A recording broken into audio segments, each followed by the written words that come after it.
करबू कन्या हम खियाओ तो हाथ जूठा ना करे कि अरे अरे ना मम्मी जी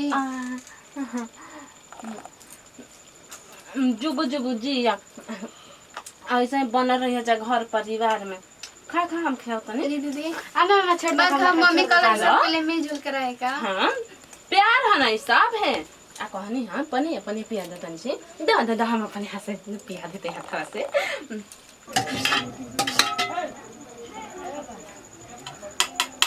चलो खीरिए तो काढ़िए देनी कुछ कह खीर पूरी सब में कन्या के हाथ डुबा देबलन तो शुभ होला आ तनी ही का कह चला हो कन्या तो उतर ले बानी अपन हम पत्तो उतरले बानी लाखों में एक तीनों पत्तो है अलिसन इतना सुघर सुघर इतना सुघर सुघर कहे जुगुतना चले अपने हाथ से सबन के खियनी तय करो कि अपने हाथ से खीर पूरी खिया दे तनी लेके चले तू के जन कहाँ बाड़ी सन काल न चली सन बजौली सन काली में लुगा चढ़ावे गईली सन तो बुझाता कि ये कनी के अब गोड़े नहीं खेत थन अरे कम से कम आइल बिया त तनी आवरी तीन लो चो करसन कने आ देख पनी का मम्मी जी ले जाए के कहला हई का जी का कहते रुकी लहंगा पहले नहीं बड़ा गरम होत रहे ना उतार देना उसे चार्जर ठीक कइला हरु पूरा गहना मनवा खोल के रख देला हरु त आ लहंगा में मछलियों का कहानी हम पेन है के जान तो काहे वीडियो जन बनेला न बार कैसेटवा में आई तो हमें तनी ठीक लागेला सब लोग बुझा कि ये कैसन बाड़ू जा ले चल पनिया लेके आओ पनिया तैले चल हम पनिया लेके आओ तनी अच्छा ठीक बा चल आ रहू बड़ा छू छू बड़ा काम करे ना हमार सास दू मतलब मम्मी जी हमार बहुते रवा जवान बानी ना हमारा ऐसे पत्तो लाखों में एक बाड़ू जा ऐसे मतलब प्यार बना के रही हो जा चला जा अब का करी चार चार को तीन तीन को हमार पत्तो उतारली सन त हमार थारवा थमाता चली पनिया ला दी सास तो एकदम मौसमी नियन मिलत बाड़ी हल्का खट्टा हल्का मीठा गोतनी तो सेम बहिने बाई जा का बतावे के मांग बहरत रही जब हमार बेटी कहला न त एकदम हमार करेजे जुड़ा गेला बुझाइला कि हम रीते पी लेनी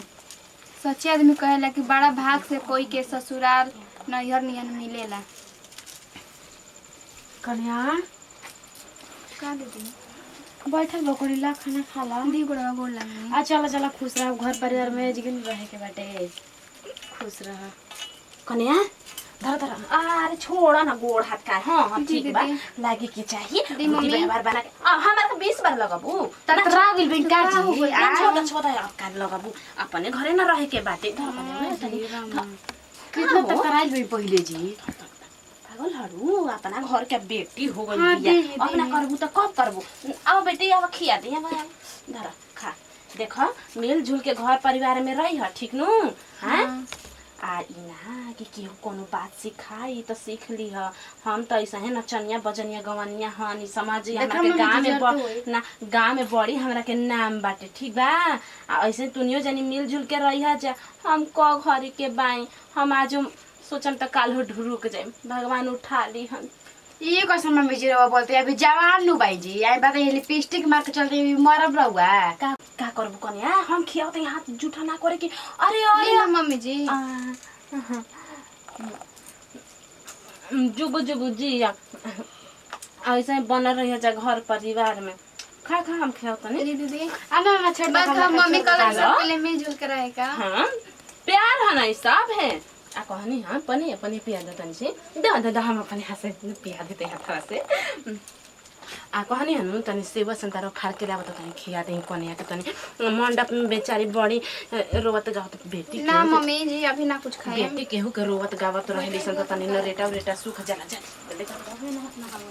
वाला कहले कहनी हां मेल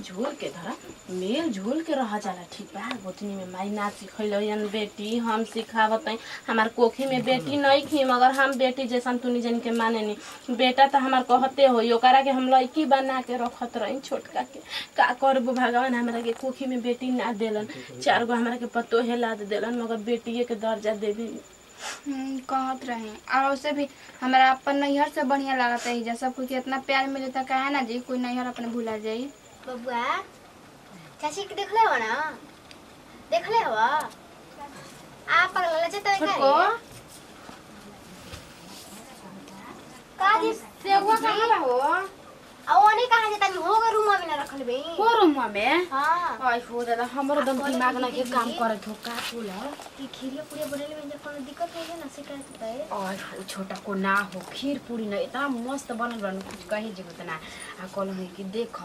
मामा जी नु केतनो मतलब ला देख लो मामा जी कितना अच्छा अच्छा पतो मतलब खोजे तई ना लड़की मतलब हां बुतनी कितना भाई पे हाथ लगा ले करन के बाइन जे ना हां कोई नहीं के मतलब एकरा में सावर चाहे कुछ आ देखो एगो बात कहते हैं हमनी के सास मतलब कितना अच्छा भाई ना माई से भी ज्यादा हमनी के प्यार दुलार मतलब देवे नहीं वहाँ के सही कहता नहीं हमर मायू ने इतना माने ले हमरा के हाँ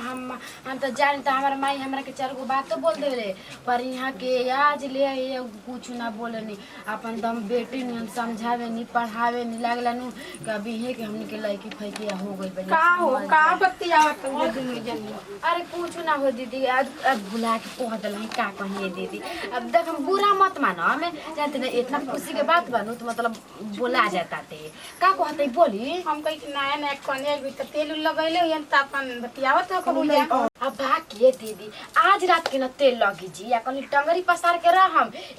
दम गम कौआ तेल आइल बा उ कहां से हन आ जगदीशपुर से आइल बा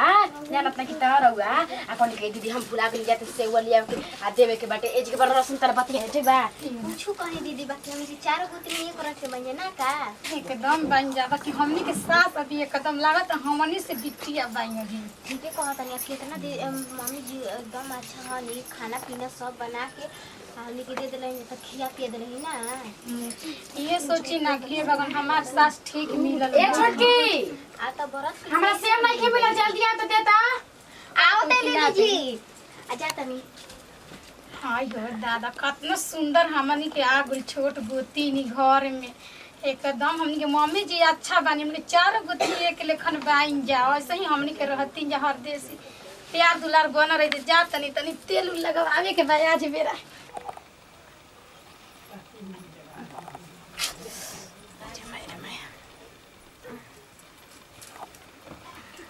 प्यार दुलार रोसी बन रही थे मम्मी जी नया नया कनिया साथे सुतल मी ना ठीक कहतनी आ देखी मम्मी जी इतना खिया पिया के थकल ओकर सूत गनी ना हे भगवान हमनी के असी बंधन बनैले रही हो भगवान हमनी के वैसे ही जोड़ी सब के बनावस दिन जना गोड़ा गोड़ लगले अरे आराम कर अभी नया नया बाद में गोड़ लगे ना तो घर ही रहे की बा आई मम्मी हमनी के ना जे काहे डरातई अई मैं डरा गइल भाग हम कहीं के आ गइल घरवा में दीदी जी भूत गया गई हां देखते बानी मम्मी के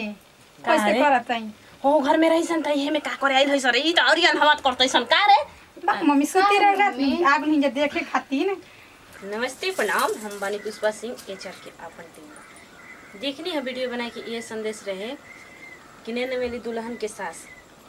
केहू कैसन मिल जाली सास लगेला कि माइयों से भी बेसी प्यार करेली कुशल्या जी ऐसा तो देखबे कहीं है कि हम अपना हाथे से बहू के खाना खियावत रही तो ऐसे प्यार बना के रखे के चाहिए जब सास इतना बहू के मानत है तब बहू के भी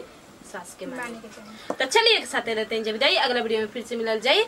यदि वीडियो अच्छा लगल हो तो दिल से लाइक करम शेयर करम कमेंट करम यदि हमनी के चैनल पर नया होखन तो प्लीज हमनी के अपन चैनल बा एचआर भोजपुरी ओकरा के दिल से सब्सक्राइब करम काहे से कि सबसे पहले हमनी के वीडियो के नोटिफिकेशन रही लास्ट में हमनी के चैनल पर हमेशा जरूरी देखत रहिए एचआर भोजपुरी